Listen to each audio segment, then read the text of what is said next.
就在爭取中高聲叫喊，是個劇變的一刻。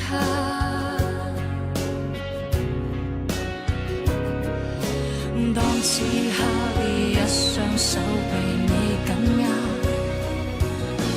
不想知你快要跟他進化，時代要一天天分薄你我未來，難得一起時別要放開，誰願意躋身於複雜裏精彩，只想與你簡單相愛。時代裏太多恐懼，太多悲劇要襲來，難得擁緊時別再放開，無謂再分心於選擇裏，至少這一秒跟前是我。只求被愛，單純地愛。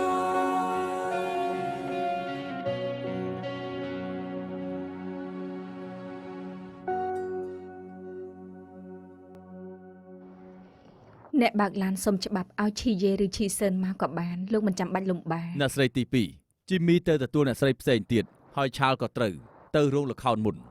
ខ្ញុំទៅខ្លួនឯងក៏បាន លោកបង អូនចាំបាច់គិតច្រើនធ្វើអីបើហ៊ានឲ្យលោកម្ចាស់កូនចេញមុខបងត្រូវសហការជាមួយអូនក ុំអានិយាយអ្វីពេលនេះអី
លោកបង លោកបង លោកម្ចាស់គូនអ្នកបង អង្គុយចុះមក ចា សម្បានថាមិនមកទេ ហើយយាយមិនស្រួលឈីស៊ីក៏ចង់ឈឺម្នាក់ទៀតពួកយើងបារម្ភពីកូនទើបគ្មានអារម្មណ៍មកមើលហ៊ីមិនមកមើលបានតែលោកម្ចាស់គួរអញ្ជើញអ្នកណាហ៊ានបដិសេធទៅ យល់ក្លាតិសៈណាស់ អ្នកស្រីចង់អ្នកស្រីទី3អញ្ជើញពិសាតែមិនបាច់ទេប្អូនទី3ខ្ញុំមិនសូវស្រួលខ្លួនមិនចង់ផឹកតែអ្នកបងធំប្រហែលថ្ងៃនេះឃើញញ៉ាំអីមិនសូវបានដូចជាទឹកអ៊ុនវិញល្អទេក៏ល្អដែរ បើនិយាយទៅជីវិតមនុស្សក៏កំ pl ែងណាស់ដែរចាំបានថាកាលពីមុនញ៉ាំបាយជាមួយអ្នកនាងសៃថ្ងៃនេះបានរុំទុកម្ដងទៀតស្មានមកដល់ថាអ្នកនាងសៃខ្លាយទៅជាអ្នកស្រីទី4ទៅហើយ ជឺជីនសូមហៅឈ្មោះពិតបានទេ មិនអីទេបើឈប់សម្ដែងហើយខ្ញុំក៏មិនមែនសៃផុងហុងទៀត ចាំបាននាងធ្លាប់ប្រាប់ថាជីវិតមនុស្សប្រៀបដូចជាការសម្ដែងល្ខោនទីបំផុតក៏คล้ายជាការពិតបាន លោកម្ចាស់គុណថ្ងៃនេះចេញពួកយើងមកប្រហែលជាមិនមែនញ៉ាំបាយតែម្យ៉ាងទៀតដឹង មិនខុសឡើយគឺបំណងមួយទៀតនោះគឺចង់ដឹងប្រវត្តិរបស់ជឺជីនមិនចង់ឲ្យឯងរើសមនុស្សខុសនោះឡើយ ខ្ញុំមើលមនុស្សភាគច្រើនគឺមិនដែលខុសទេខ្ញុំស្គាល់ចរិតជឿជីនច្បាស់ អូបើជឿជាក់ដូចនេះយើងក៏មិនចាំបាច់បារម្ភចំនួនដែរបើអាចធ្វើឲ្យចាស់ទុំដូចយើងនិងអ្នកបងទាំង3នាក់នេះទទួលជោគបានស្រីម្នាក់នេះហើយគឺពិតជាស័ក្តិសមជាមួយឯងណាស់ លោកម្ចាស់គុណដូចជាត្រៀមខ្លួនបានយ៉ាងល្អអញ្ចឹងខ្ញុំតំណាងឲ្យជឿជីនសូមផ្ញើខ្លួនជាមួយលោកម្ចាស់កុំធ្វើបាបគេអី យប់នេះជាការសម្ដែងលើកចុងក្រោយទើបចង់ឲ្យគ្រប់គ្នាបានដឹងថាខ្ញុំខឹងជាជីនសុខចិត្តលះបង់គ្រប់យ៉ាងរៀបការជាមួយចុងជូវ៉ាន ការសម្ដែងយប់នេះល្អណាស់តែមានអ្នកប្រាប់ថាអ្នកសម្ដែងកាន់តែល្អកាន់តែខ្សត់ទឹកចិនខ្ញុំចង់ដឹងថាក្តីស្រឡាញ់ដែលនាងមានចំពោះជូវ៉ានដូចជាការសម្ដែងដែលលាក់ពុតឬអត់ទើបចង់ពិសោធន៍ស្នេហារបស់នាងថាស្រឡាញ់ជូវ៉ានស្មោះប៉ុណ្ណាអ្នកបងប្អូនទី3ខ្ញុំធ្វើបែបនេះល្អទេ ប្អូនទី2នាងធ្វើដើម្បីការពារលបងខ្ញុំមិនជំទាស់ទេ ខ្ញុំក៏មិនជំទាស់តែខ្លាចលទ្ធផលចេញមកមិនល្អអាចធ្វើឲ្យលោកបងខកបំណងនឹងណា មិនដឹងអ្នកស្រីទី2ចង់ពិសោធន៍យ៉ាងម៉េចដែរ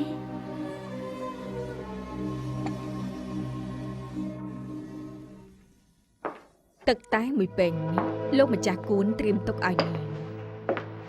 មានធាតុផ្សំរបស់បារតតិចតួចផឹកទៅមិនដល់ថ្នាក់ធ្វើឲ្យស្លាប់ទេតែតទៅសំឡេងនាងអាចប្រែប្រួលដល់មិនអាចច្រៀងហ៊ីបានទេមានអ្នកប្រាប់ថាសំឡេងអ្នកលេងហ៊ីសំខាន់ជាងជីវិតខ្ញុំចង់ដឹងនាងព្រមលះបង់ចំណុចនេះដើម្បីបង្ហាញចិត្តស្មោះដែលមានចំពោះជូវ៉ានឬអត់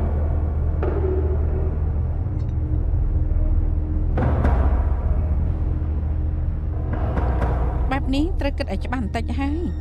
ព្រោះដើមទុនលើកនេះខ្ពស់ណាស់បើថ្ងៃក្រោយបដូរចិននាងមិនអាចត្រឡប់ក្រោយវិញទេ រឿងដែលខ្ញុំសម្រេចចិត្តហើយខ្ញុំគ្មានថ្ងៃបដូរចិត្ត ជឿជីន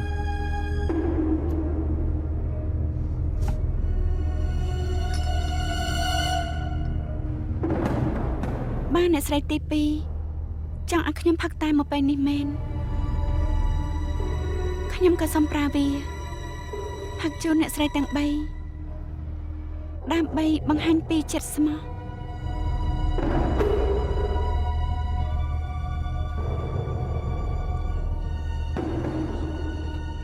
បានហើយក ុំហាមខ្ញុំជូវ៉ាន ចង់ពិសោធន៍ណាស់មែនទេបាន កុំអី កុំអីលោកបងលោកបង លបងលបងកុំអីលបងកុំហើយខ្ញុំព្រមចាញ់ហើយកុំផឹកខ្ញុំព្រមទទួលជាជីនហើយខ្ញុំព្រមឲ្យគេចូលផ្ទះខ្ញុំព្រមហើយ លេខដែរ កុំជឿវ៉ានបងមិនបាច់ធ្វើដល់ថ្នាក់នេះក៏បានមិនបាច់ទេ លោកម្ចាស់គុណលោកចង់ពិសោធន៍ថាជឿជីនស្រឡាញ់ខ្ញុំពិតទេ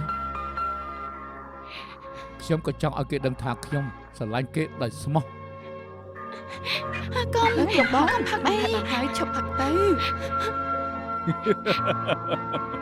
អើជីនមិនស្មានថាជូវ៉ាន់បានដឹងពីផែនការរបស់យើងតាំងពីដំបូង មិនមែនថ្នាំពុលទេហ៎ អ្នកបងប្អូនទី3មិញនេះខ្ញុំដូចជាបានឮហើយថាព្រមឲ្យជឺជីនចូលផ្ទះកុំខុសសម្ដី មិនបានច្បាស់ណាស់នេះជាការបោកប្រាស់អ្នកបងធំ បានលោកបងបើស្រឡាញ់គ្នាដល់ថ្នាក់នេះហើយខ្ញុំបំពេញបំណង អ្នកបងធំ បានហើយសំវរកុំនិយាយរឿងនេះទៀតតទៅទុកថាជាបងប្អូនរស់នៅជាគ្រួសារតែមួយ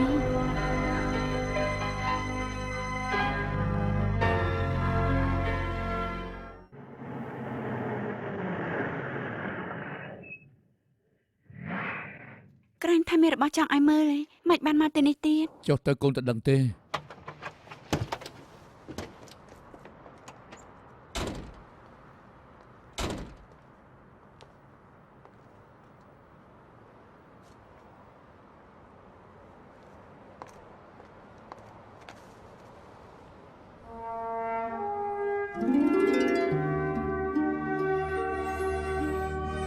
ហេតុអីអាចដល់ឈ្មោះបាន បងទិញរូលខោនមួយនេះហើយទិញក្រុមរបស់អូនតើទៅអូនជាម្ចាស់នៅទីនេះទោះជាអូនឈប់សម្ដែងក៏អាចបង្រៀនអ្នកថ្មីស្នងអាជីពរបស់អូនដែរចាប់ពីពេលនេះតទៅរូលខោនជិននឹងក្លាយជារូលខោនហ្វុងឆាករបស់អូនតែមួយគត់ ជួវ៉ាន់អរគុណបងណាស់ តែប៉ុណ្្នឹងទេពេញចិត្តអស់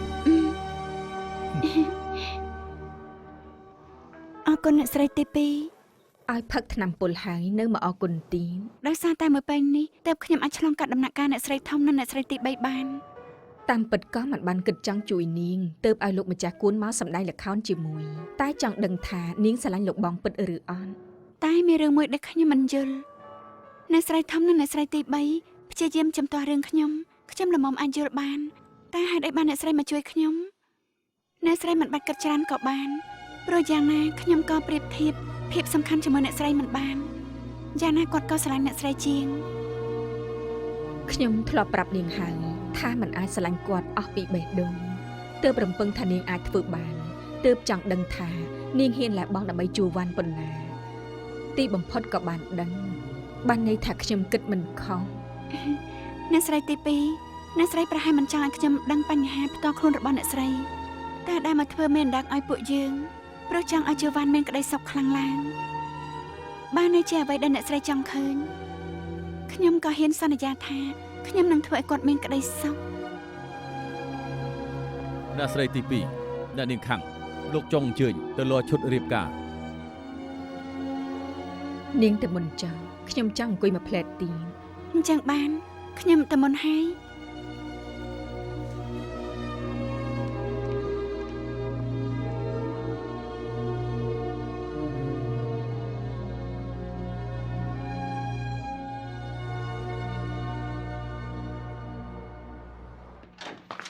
អរុនសួស្ដីលោកម្ចាស់អ្នកស្រីទី2ខ្ញុំទៅសិនហើយ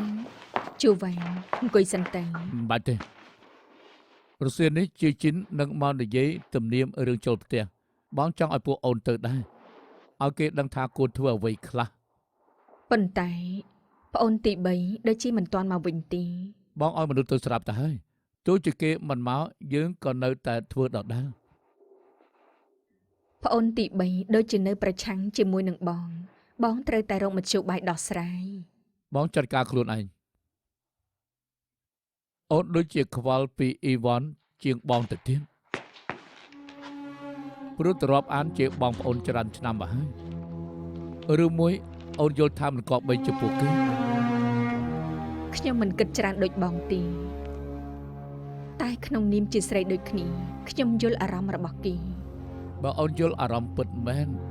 ក៏មិនគួរធ្វើជាមានអណ្ដាតរកប្រពន្ធថ្មីឲ្យបងទៀត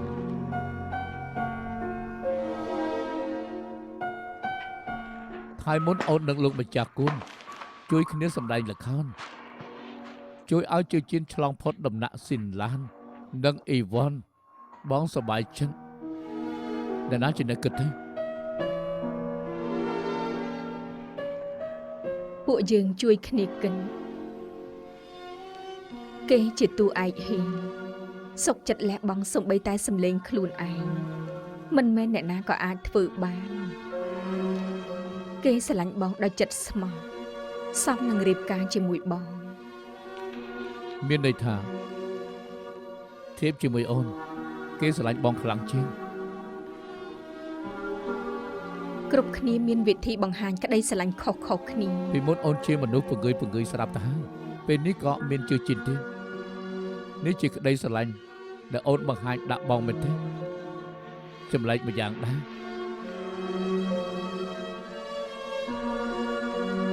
គិតថាខុសចំពោះបង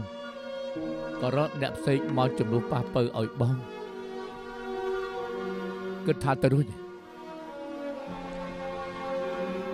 ទោះជាយ៉ាងណាក៏ដោយជឿជិនរៀបការចូលមកបានបងក៏សប្បាយចិត្តអរគុណហើយ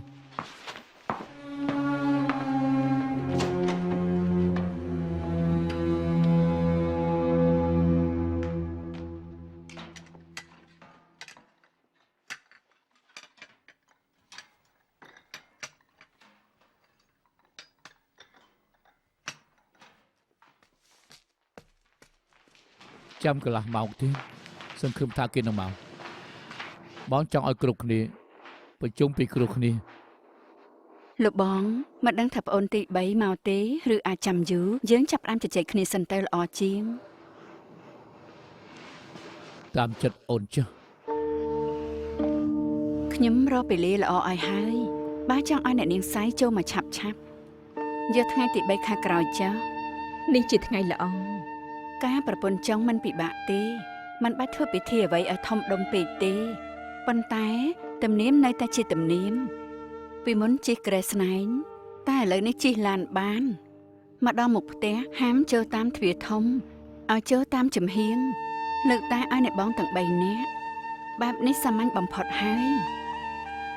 លោកបងជាមនុស្សសម័យថ្មីយកបែបលោកខាងលិចពេលខ្ញុំជាមួយប្អូនទី3ការចូលមកក៏មានជប់លៀងដែរ មិនដូចគ្នាទេប្អូនទី2នាងជាប្រនាងប្អូនទី3ក៏ជាកូនម្ចាស់ធនាគារទើបត្រូវរៀបចំជប់លៀងធ្វើអកិត្តិយសតាមឋានៈហើយក៏ជាមុខមាត់របស់តកូចុងដែរ តែជឿជិនជាតួឯកហ៊ីល្បីឈ្មោះក៏ទុកថាមានមុខមាត់ដូចគ្នាពិធីក៏មិនគួរសាមញ្ញពេកឬធ្វើបែបកាត់កាន់លោកបងថាត្រូវទេ ជឿជិនឲ្យអូនយល់យ៉ាងម៉េចដែរ ស្រេចតែអ្នកបងនិងអ្នកស្រីទាំង3ចុះ ស៊ីឡានឲ្យអូនយល់យ៉ាងម៉េចដែរ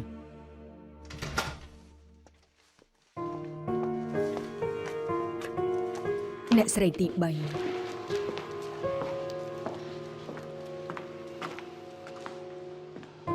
លោកបងអ្នកបងធំអ្នកបងទី អ្នកស្រីទី3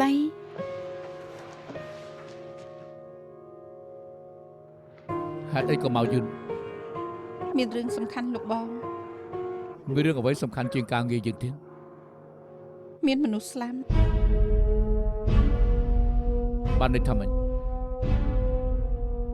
យើងចង់រៀបចំពិធីមង្គលមិននឹងអាចនិយាយពីរឿងស្លាប់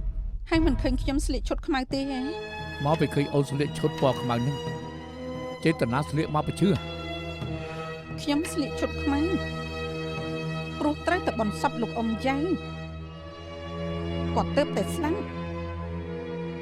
ខ្ញុំទៅសំពះឲ្យគោរពសពគាត់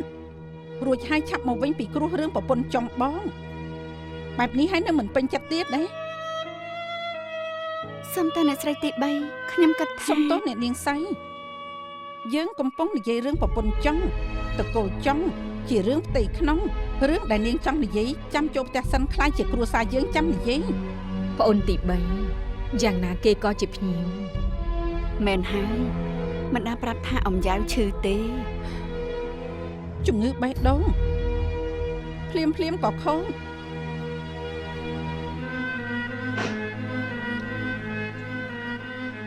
នៅហើយចុះអញ្ចឹងរឿងយើងថ្ងៃក្រោយចាំគិតគ្នា មិនចាំបាច់ទោះខ្ញុំមកយឺនតែខ្ញុំត្រៀមខ្លួនមកនិយាយរឿងនេះស្រាប់ហើយគ្រាន់តែខ្ញុំមិនយល់ថាហេតុអីអ្នកនាងសៃមកប្រជុំជាមួយយើងដែរ បងនឹងជួយគេមក អញ្ចឹងណាស់ហើយចុះដែលពួកយើងមកនិយាយព្រោះគោរពលោកបងឲ្យតែលោកបងពេញចិត្តបានហើយ មែនហើយតាមពិតអ្នកនាងសៃមិនគួរមកទេតែមកក៏ល្អដែរចាំខ្ញុំជួយបង្រៀនរឿងច្បាប់ទម្លាប់ អញ្ចឹងបានយើងចាប់ផ្ដើមបន្តទៀត ល្អមុននេះយើងនិយាយថាគួររៀបចំពិធីធំដុំទេ សុំទោសអ្នកបងធំខ្ញុំត្រូវកាន់ទុកឲ្យលោកអ៊ំមិនចូលរួមពិធីអ្វីទាំងអស់ លោកយ៉ាងមិនមែនអ៊ំបង្កើតចាំបាច់កាន់ទុកធ្វើអី លោកបងផ្ទះខ្ញុំគ្នាតែងមិនសូវមានសាច់ញាតិប្រមាណទេ លោកអ៊ំយាយជាមិត្តចិត្តដិតប៉ាខ្ញុំហើយគាត់ក៏ស្រឡាញ់ខ្ញុំដែរពេលនេះគាត់ខូចហើយខ្ញុំកាន់ទុកឲ្យគាត់ក៏ខុសដែរ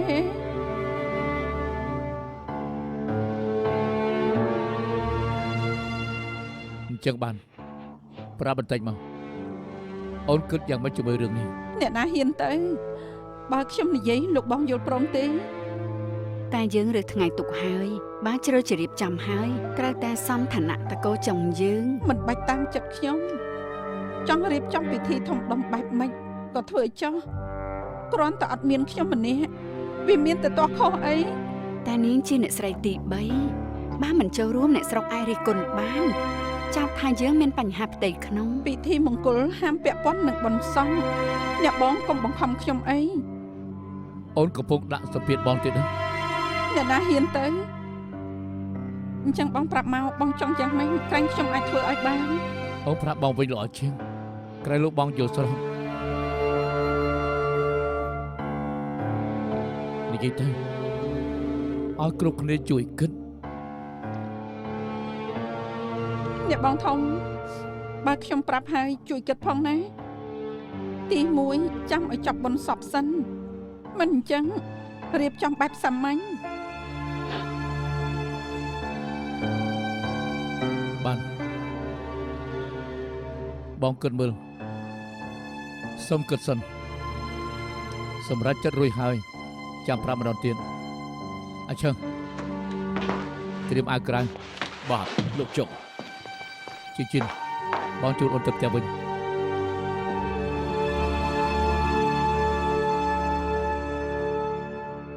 អ៊ីវ៉ាន់គេយកទៅចិត្តមកយូរហើយ គាត់គ្រាន់តែចង់បង្ហាញអំណាចប៉ុណ្ណោះឯង បងមិនអោយនរណាមានអំណាចធំជាងទេ ចង់ប្រាប់ខ្ញុំឲ្យដឹងថាតើទៅត្រូវតែស្ដាប់មែនទេ បើអូនមិនងែកងក់បងនឹងតាមចិត្តអូនចង់រៀបចំពិធីបែបណាដែរ បានខ្ញុំសុំយកទៅគិតមើលសិនក៏រួចហើយចាំខ្ញុំប្រាប់វិញតាមក្រោយ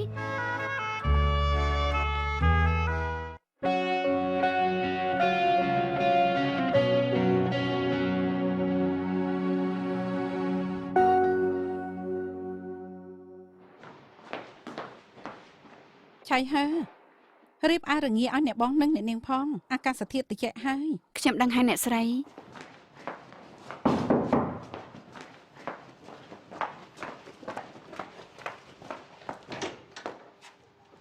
អ្នកស្រីធំខ្ញុំសុំទៅធ្វើការសិនហើយ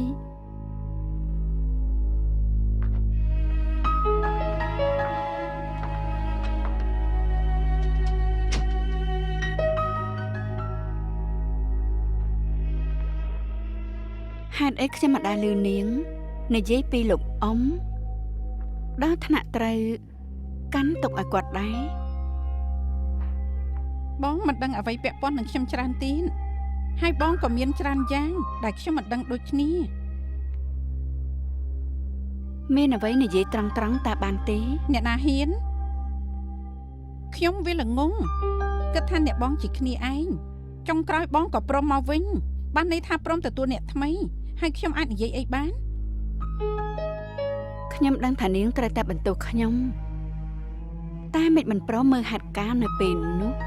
ពេលយើងទៅញ៉ាំបាយជាមួយលោកម្ចាស់គូននាងក៏នៅដែរទោះថ្នាំពុលវាខ្លាំងខ្លាយតែលបងជាមួយខាងជឿចិនក៏ស្រឡាញ់គ្នាពិតមែនបានខ្ញុំជឿព្រមជាមួយគាត់ហើយនាងចង់ឲ្យខ្ញុំខុសសម្ដីឬក៏យ៉ាងម៉េច បងជាមនុស្សចិត្តទូលាយយុត្តិធម៌សមជាប្រពន្ធដើមលោកបងតែខ្ញុំចិត្តចង្អៀតធ្វើចិត្តមិនបានយ៉ាងណាក៏សុំជំទាស់មិនឲ្យគ្រប់គ្នាមានក្តីសង្ឃ ខ្ញុំដឹងថានាងមិនព្រមទទួលតែយើងអាចធ្វើអ្វីបានទៅនាងក៏ស្គាល់ចរិតលោកបងច្បាស់ដែរ មែនហើយប្រាធរក្តីជាមួយគាត់មិនបានហើយបងស្គាល់ចរិតខ្ញុំអត់ខ្ញុំក៏រឹងដូចគ្នាដែរ ខ្ញុំដឹងហេតុអីថាខ្ញុំមិនដឹង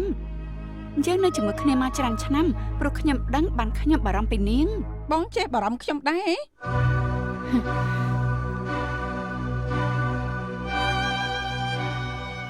ប្រុសម្នាក់មានប្រពន្ធ3ជាទូទៅត្រូវតែប្រឡងប្រជែងគ្នាតែយើងនៅជាមួយគ្នាច្រើនឆ្នាំមកហើយគ្មានមនុស្សសញ្ចេតនាខ្លះទេអីព្រោះតែខ្ញុំរៀបការមុនទើបឋានៈខ្ញុំវាខ្ពស់ជាង តែពេលឃើញពួកនាងចូលមកគិតថាខ្ញុំគ្មានអារម្មណ៍អ្វីទេឬយ៉ាងម៉េចចុងក្រោយក៏ត្រូវតែព្រមទទួលរៀនគិតក្នុងផ្លូវផ្សេងខ្លះមនុស្សយើងកុំអាត្មានិយមពេក ខ្ញុំមិនចិត្តទលាយដូចបងទេខ្ញុំព្រមមិនបាន ហើយគិតធ្វើយ៉ាងម៉េចចង់តតាលបងដល់ឈប់ត្រឡប់មកផ្ទះវិញតាមែនទេ ខ្ញុំបដូរគំនិតគាត់មិនបានតែបើខ្ញុំគ្មានក្តីសុខនាងនោះកុំសង្ឃឹមថាបានសុខខ្ញុំមិនព្រមឲ្យវាចូលមកបានដោយស្រួលទេ បានខ្ញុំលែងចេះលងលំនាងហើយចង់ធ្វើអ្វីក៏តាមចិត្តចុះ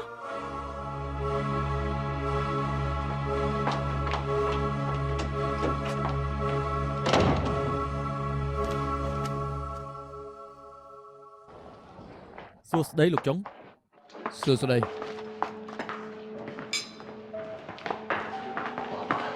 លោកប៉ាខ្ញុំទើបតែដឹងថាថ្ងៃនេះមានពិធី អូអាធើហ្វីលីប ហើយសួស្តី លោកពូចង់ជីមី លោកពូហួរ Lester មិនស្មានថាបានមកជួបនៅទីនេះទេខ្ញុំបានចាប់អារម្មណ៍នឹងគម្រោងរបស់រដ្ឋរហូតមកតែចុងក្រោយលោកក៏ដេញថ្លៃបានទើបខ្ញុំរៀនពីលោកខ្លះកុំគួរសមអីបើចង់រៀន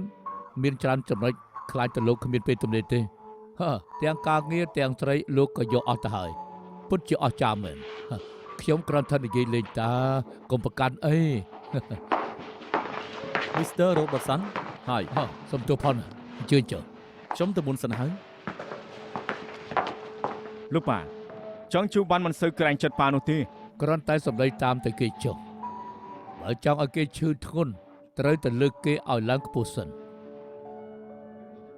បរដ្ឋាភិបាលអនុម័តឲ្យប្រើស៊ីម៉ង់លេខ4 Portland តទៅគម្រោងនឹងត្រូវប្រើដូចគ្នាយើងជិតចុះកងត្រាជាមួយរដ្ឋហើយពេលនេះគឺចង់កំងស៊ីម៉ង់លេខ4ចូលមកឬក៏ប្រើលេខ3បន្តដូចមុនចំណុចនេះឯងត្រូវតែយកទៅគិតឲ្យបានច្បាស់ណា បើសិនជាការពិតដូចជា Mr. Robertson និយាយក្នុងសភាមានច្រើនអ្នកដែលបានផលប្រយោជន៍ហើយអះអាងឲ្យប្រើស៊ីម៉ង់លេខ3គិតថាមិនប៉ះពាល់ដល់យើងច្រើននោះទេចាំខ្ញុំទៅនិយាយជាមួយបងប្រុសម្ដងទៀតព្រោះគាត់រៀនចប់ពីអង់គ្លេសនៅទីនោះមានមិត្តភ័ក្តិច្រើនក្រែងលោអាចមានតម្រុយខ្លះ ចេះប្រើបណ្ដាញនឹងដើមទុនដែលយើងទុកឲ្យឯងឆ្លាតហើយលើកនេះជាប្រូជែកសំខាន់ត្រូវពីគ្រោះគ្នាឲ្យបានល្អ លោកប៉ាកុំបារម្ភអី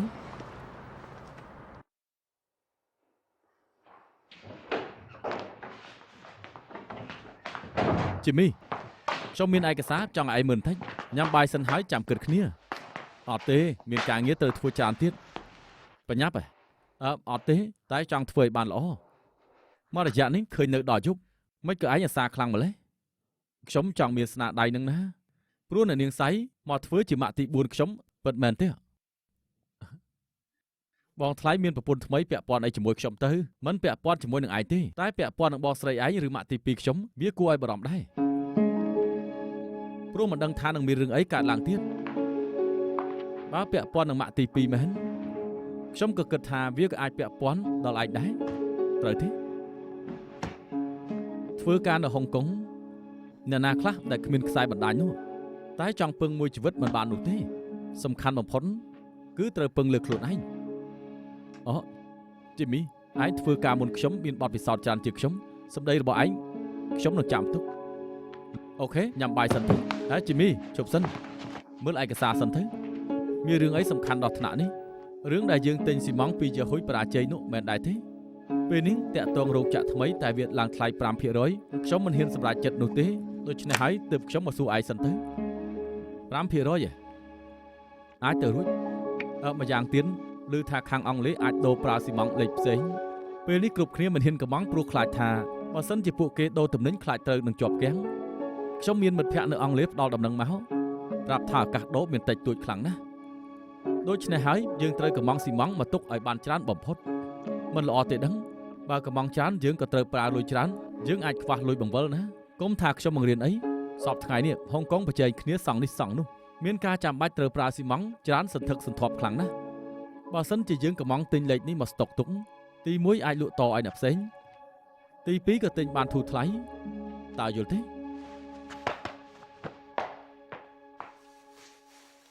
លោកតុងពិតជាប្រកែផឹកពិតមែន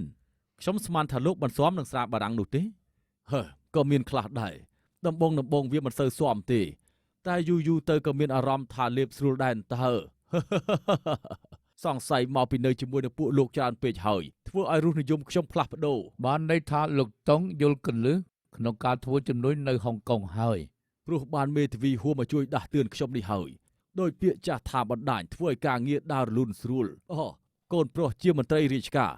ឆាប់ដឹងរឿងផ្ទៃក្នុងយ៉ាងនេះយ៉ាងណាក៏ដោយក៏មិនយឺតជាងគេដែរ ហុងកុងនៅក្រោមអាណានិគមរបស់អង់គ្លេសនយោបាយភាគច្រើនក៏ជោគតាមប្រទេសមេដែរណាបើដំរីបានមកពីអង់គ្លេសទើបហៅថាជាដំរីផ្ទៃក្នុងពិត លោកតុងលោកជីធ្លាប់នៅអង់គ្លេសច្រើនឆ្នាំស្គាល់មនុស្សច្រើនវិស័យស្គាល់អ្នកនយោបាយក៏ច្រើនបើសិនជាមានពេលគួរតែទៅញ៉ាំបាយជាមួយគេខ្លះដើម្បីឲ្យចិត្តដិតនៅគ្នា ខែមួយមានការប្រជុំពាក់ព័ន្ធនឹងរដ្ឋាភិបាលអង់គ្លេសចង់ដូរមកប្រើស៊ីម៉ុង Portland លេខ4ឬមួយក៏អត់លោកឈីជំនាញរឿងនេះស្រាប់ហើយតើមានដំរីផ្ទៃក្នុងទេ ចៅហ្វាយចាស់របស់ខ្ញុំចិត្តដិតជាមួយនឹងប្រធានពាណិជ្ជកម្មនៅប្រទេសអង់គ្លេសជឿជាក់ថាមិនយូរមិនឆាប់នោះទេខាងសមាគមនឹងស្នើសុំឲ្យប្រើស៊ីម៉ង់លេខថ្មីមកជំនួសវិញហើយចំពោះឱកាសដាក់ស្នើសុំ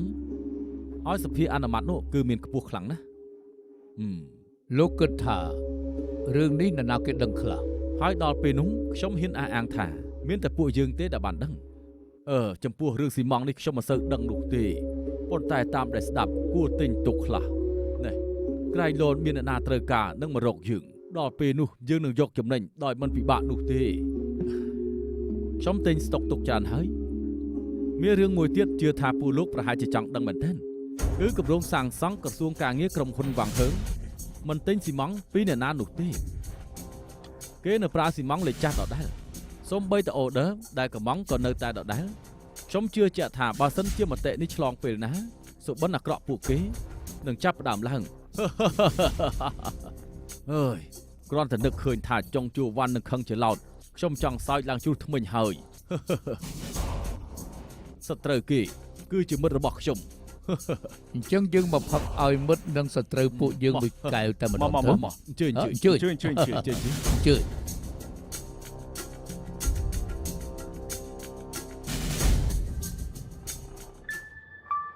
មិនមែនត្រឹមតែទិញរបស់ខុសទេនៅហ៊ានស្តុកទុកបន្ថែមទៀតពេលនេះខាងក្រៅល្បីថាក្រុមហ៊ុនយើងខ្វះភាពរលូនអាចដល់ថ្នាក់ខ្សែធន ខ្ញុំគ្រាន់តែចង់រកលុយចូលក្រុមហ៊ុនបានទិញស៊ីម៉ង់ស្តុកទុកតែប៉ុណ្ណោះឯង ហើយបានលុយប្រមាណ សូមទោសលោកប៉ាខ្ញុំនឹងព្យាយាមដោះស្រាយ បងធំឲ្យយល់ស្របទេ លោកប៉ារកខ្ញុំឯង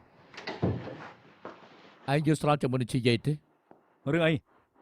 នេះឯងមិនដឹងទេក្រែងថាពីគ្រោះជាមួយនឹងឆាលហើយ ឯងមករកជើង ខ្ញុំទៅរកហើយតែគាត់មិនដឹង ថ្ងៃណា ថ្ងៃkia មែនហើយថ្ងៃនោះខ្ញុំឡើងសាវនាការលោកប៉ាមិនកាយ ជីមវិចង់កេងកម្រៃឯងប្រាប់ប៉ាថាបងធំឯងមានមិត្តនៅអង់គ្លេសច្រើនចាំបានតម្រូវសិនចាំគិតហើយមិនដឹងហ៊ានធ្វើយើងកំពុងតែចិត្តចុះកុនត្រាតហើយប្រាប់រដ្ឋាភិបាលថាម៉េចយើងទិញរបស់ខុសមានស៊ីម៉ង់ខុសលេខឲ្យទៅតាក់ទងអ្នកផ្សេងទេហើយប្រាប់ថានេះគឺជាឱកាសល្អតែឯងធ្វើឲ្យគ្រប់គ្នាឃើញថាយើងនេះអត់បានការហើយយ៉ាងម៉េចទៀតទៅពេលនេះគឺគ្រប់គ្នាឃើញហើយយ៉ាងម៉េចតើវាអាចធ្វើស្អីបានទៅដូច្នេះពេលនេះយើងឃើញឯងខ្លាចហើយ លោកប៉ាពេលនេះសំខាន់មើលថាក្រុមហ៊ុនណាមានទំនិញមិនថាថ្លៃប៉ុណ្ណាពួកយើងត្រូវតែទិញមកឲ្យអស់ណា ក្រុមហ៊ុនមានលុយនៅសល់ទេនៅសល់ប្រហែល រឿងលុយខ្ញុំនឹងរកមធ្យោបាយប៉ាកុំបារម្ភអី នេះជារឿងរបស់ credit ឯងចង់ធ្វើយ៉ាងម៉េចក៏ដោយតែកុំឲ្យយើងអាម៉ាស់មុខដាច់ខាតហើយមកខាងទៀតជារដ្ឋាភិបាលឯងដឹងទេតម្រាំតែយើងមានថ្ងៃនេះយើងត្រូវធ្វើការធន់ប៉ុណ្ណា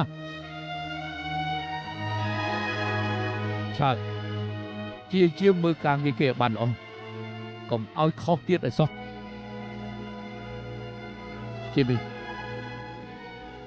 ត្រូវចេះគិតមុននឹងគូហើយកុំឲ្យខុសម្ដងទៀតឲ្យសោះយល់ចេញទៅបាន ខ្ញុំដឹងហើយពួកយើងទៅវិញ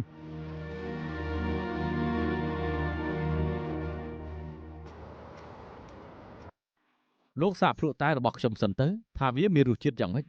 ល្អអញ្ជើញអរគុណ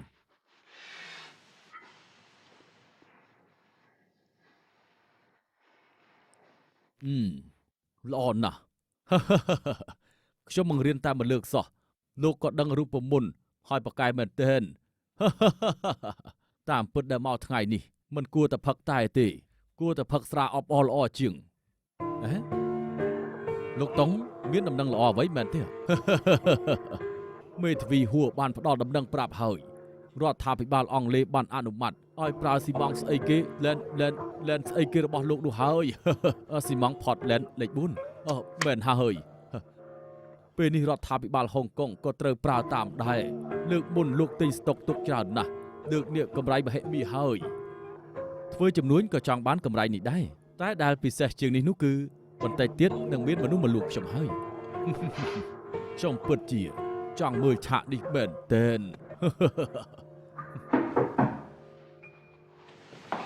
លោកតុងអ្នកប្រុសចុងមកសុំជូនលោកតុងលោកឈីអូអ្នកប្រុសទី2ឥឡូវនេះមានកូនចៅដែរលោកតុងខ្ញុំជាលេខាជីមីបងស្រីខ្ញុំជាអ្នកស្រីទី2អូព្រះញាតិវង្សតើដែលខ្ញុំមកនេះគឺព្រោះចង់និយាយរឿងការងារជាមួយនឹងលោកឈីតើបានដែរទេលោកតុងគឺជាមិត្តរបស់ខ្ញុំគ្មានអ្វីត្រូវលាក់បាំងនោះទេមានការអីនិយាយត្រង់នេះក៏បានដែរហុងកុងយកនយោបាយតាមអង់គ្លេសតទៅការសាងសង់ឲ្យប្រើស៊ីម៉ង់ផតឡែនលេខ4ដែលពេលនេះខ្វះលើទីផ្សារ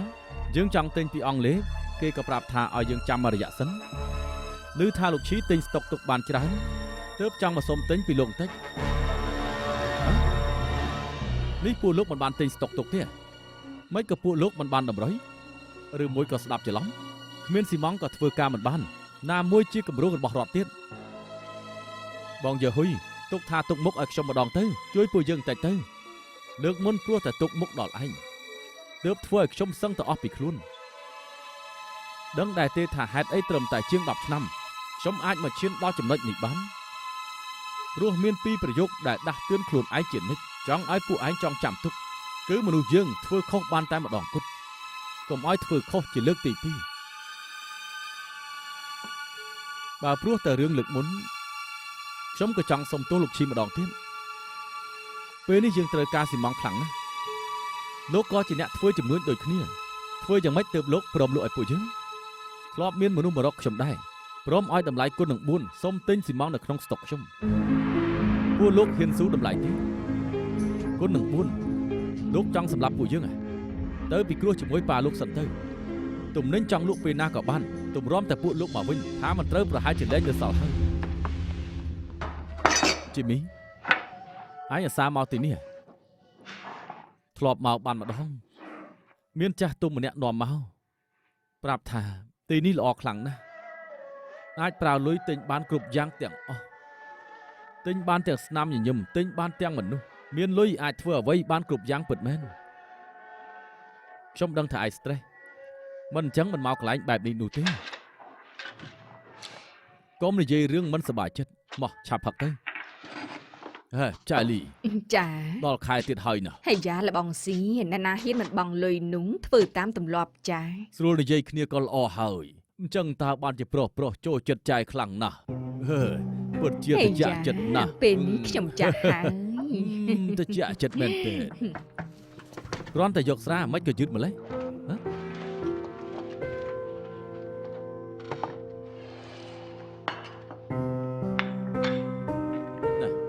នាងឈ្មោះអី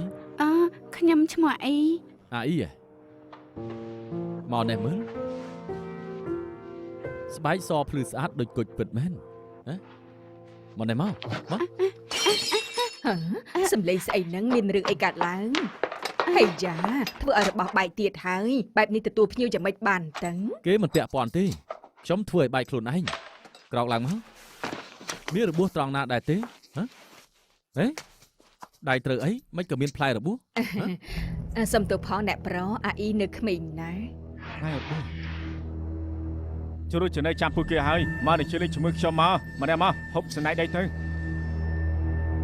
ថ្ងៃនេះខ្ញុំចង់មានអ្នកកំដរ ប្រហែលក៏ខ្ញុំហ៊ានឲ្យដែរ អ្នកប្រុស ណែ តែ លប គេ ង នៅក្មេង ចាលីចាលី លបង ធ្វើបែបនេះមិនត្រូវទេ អេហើយលបងមកចេះដឹងស្អីដែរ ជីនមូស៊ុយ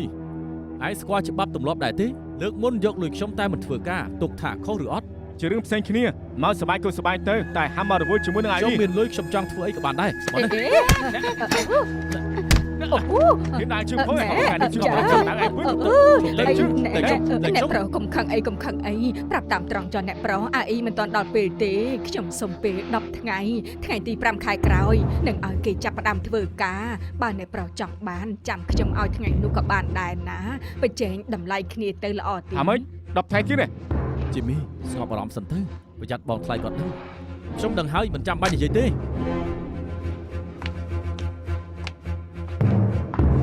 ដើរឲ្យស្រួលអ្នកប្រុសថ្ងៃក្រោយមកទៀតណា បងស្រីមាត់បងចាញ់ឈាមហើយ ចូលទៅផ្ទះបាយទៅស្រីចង្រៃ ចា លបងសុយខ្ញុំដឹងថាលបងចាប់អារម្មណ៍អាអ៊ីអញ្ចឹងលបងកុំថាខ្ញុំមិនជួយគ្នាឯងណាតែរឿងលុយវារឿងផ្សេងថ្ងៃទី5ខែក្រោយមកបញ្ចេញតម្លៃណា ហេតុអីចាំបាច់ខឹង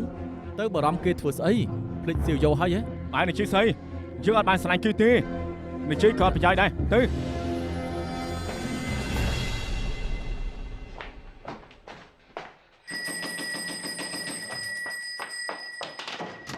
ស៊ីយោ ស្មានថាមិនមកវិញទេ អ្នកណាថាបងប្រាប់ថាទិញរបស់ញ៉ាំជួយឲ្យឯងណាណែមើលណែញ៉ាំទៅ គេមិនចង់ញ៉ាំទេគេគ្រាន់តែបារម្ភដែលបងទៅបនស្រីនឹងណា បងទី5វត្តបងកើតអី ហ៎ តើបានជាមួយអ្នកណា ប្រាប់ថា គាត់ទៅជួយមនុស្សស្រីម្នាក់ ស្រីណាមិនគាត់សំខាន់ម្ល៉េះ ប្រាប់ថាកុំឲ្យនិយាយនៅតែនិយាយទៀតឆាប់ទៅនេះទៅ មិនមែនទេសៀវយោ បាន គឺ ហើយប្រយ័ត្នត្រូវ ទៅក៏បាន ស៊ីយោគឺចុះសិនមកជឿបងចោបងមិនបានចង់លាក់បាំងនៅអូនទេ ខ្ញុំងុយហើយបងឆាប់ទៅគេងទៅ អេស៊ីយោអូនធ្លាប់ប្រាប់បងថាផូនស្រីអូនគឺមានផ្លែរបួនលើបាត់ហើយស្តៀងនឹងរូបបេះដូងពិតមែនទេ មែនហើយទើបដាក់ឈ្មោះក្រៅថាស៊ីនស៊ីន 亂世目光，不出一息到訪，將愛活埋活葬，告別時仍綻放，年月如火，還是會因你着過，以一生精力去記得完美狀況，要做錯。也為你去出錯，有時間去消磨，跟你共同度過，像結識的最初，有時情可到老，有時離開會更好，憾事不必細數。只願今